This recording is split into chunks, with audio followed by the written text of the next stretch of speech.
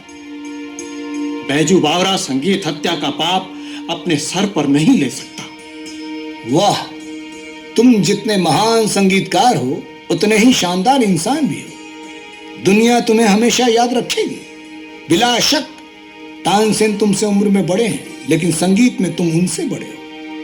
आज से सैकड़ों साल बाद भी चंदेरी को लोग तुम्हारे नाम से जाने। चंदेरी के शिल्पकार, चंदेरी के गुणीजन, चंदेरी के बुनकर और चंदेरी के भविष्य निर्माता यही कहेंगे, बैजू बावरा महान था, बैजू बावरा महान था, बैजू बावरा महान था।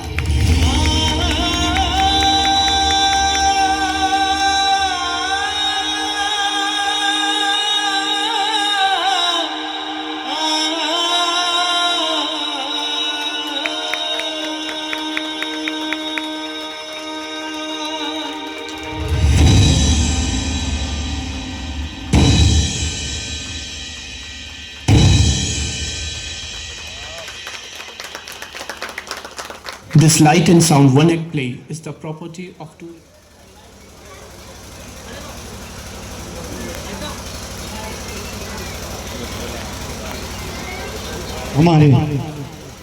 हमारे नगर और ग्राम के कलाकारों द्वारा जो प्रस्तुति दी गई है उसकी जितनी भी हम प्रशंसा करें उतनी कम है, क्योंकि बैजू बावरा और तानसेन साथ ही शास्त्रीय संगीत इतिहास के पन्नों में विलुप्त होता जा रहा था। हमारे इन कलाकारों ने और टूरिस्ट बोर्ड ने इसे पुनर्जीवित कर हम सभी को इन महान कलाकारों के दिव्य दर्शन करने का एक मौका दिया।